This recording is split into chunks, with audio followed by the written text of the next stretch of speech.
E esse é o Jornal da Rede Alesp com muita informação aqui para você. A gente vai de entrevista agora. Vamos conversar com a doutora Thaís Nascimento Dantas. Ela é vice-presidente da Comissão de Direitos Infantos Juvenis da OAB São Paulo. Ela vai nos falar sobre a violência sexual contra a criança, o PL 579 de 2020, que dispõe sobre a criação do cadastro estadual de pedófilos no estado de São Paulo.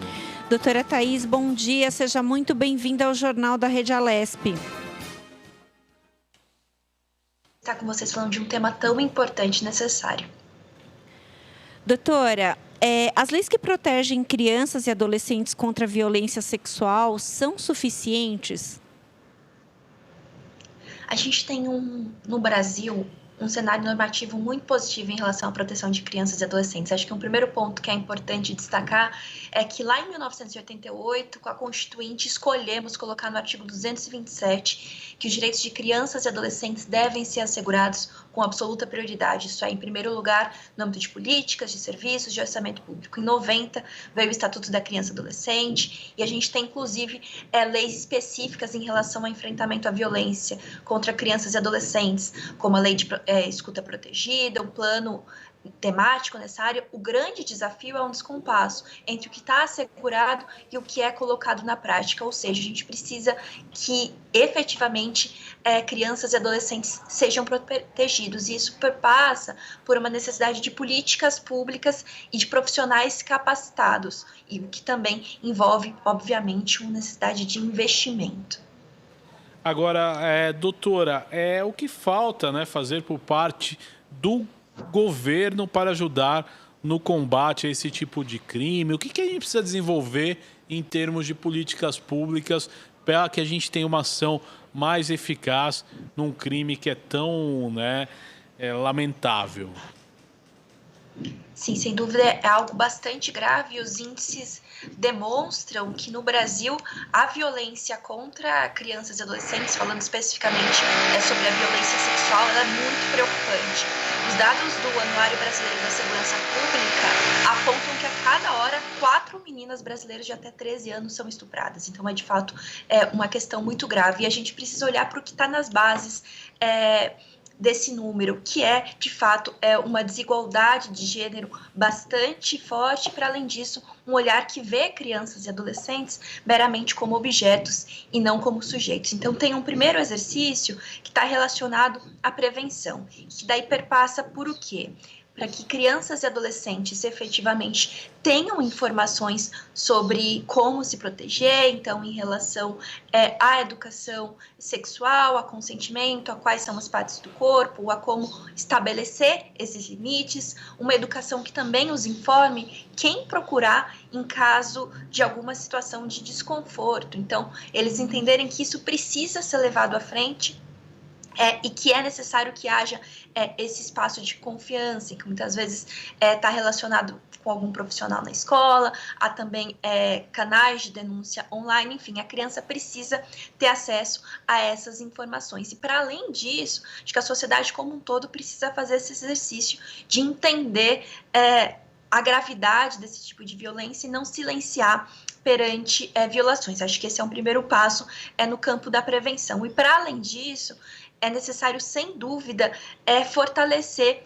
mecanismos de apuração e de responsabilização frente a esses casos. Então, com profissionais que efetivamente estejam capacitados para lidar com esses casos, para identificar os primeiros sinais, para garantir depois uma proteção a essas crianças e adolescentes vítimas, enfim, toda uma interlocução do Estado com a sociedade para a proteção de crianças e adolescentes. E aí eu destaco que isso só vai acontecer de maneira efetiva a partir do momento em que haja investimento público adequado para garantir serviços e políticas nesse campo. E esse é um grande desafio, porque, infelizmente, o investimento social em áreas correlatas à infância e adolescência vem sofrendo bastante.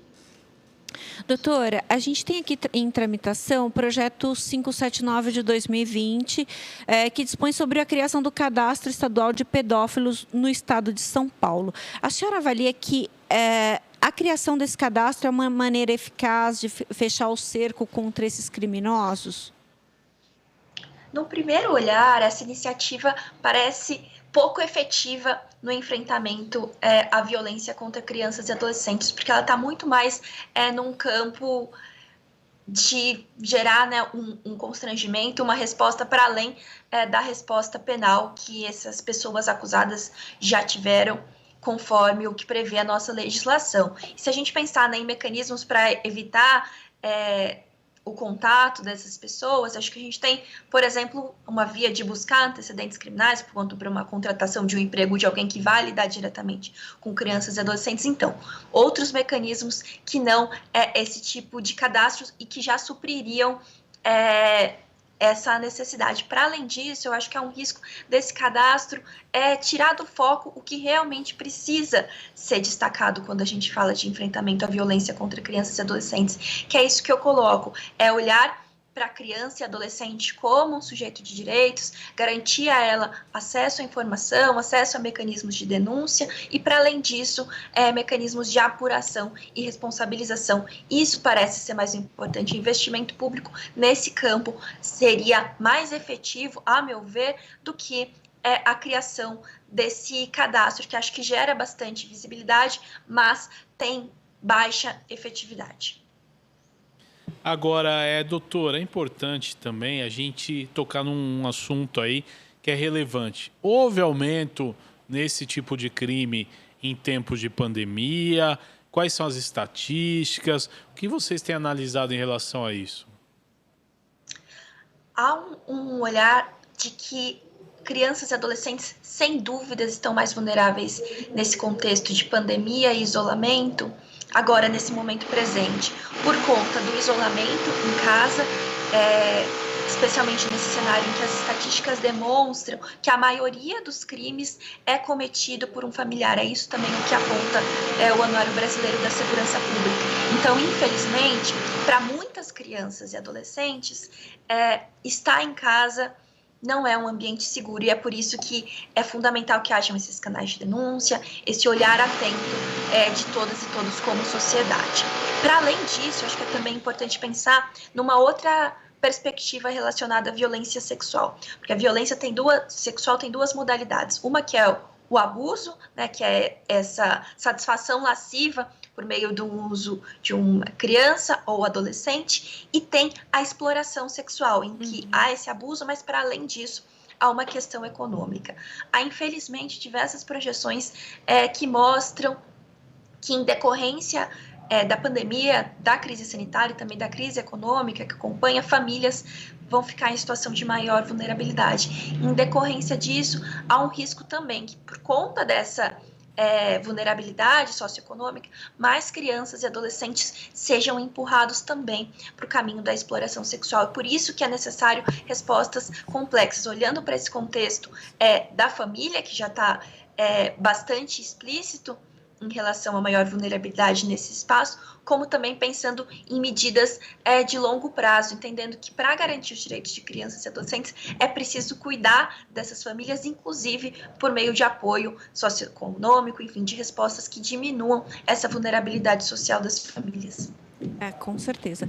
Doutora, eu fiz um levantamento em algumas delegacias e aí a informação que eu obtive é que a segunda-feira é o dia que mais tem incidência de casos de registro de abuso, né? A criança passa o final de semana com um dos pais, aí quando chega na segunda-feira é observado aí a violência e aí é feito o registro da ocorrência.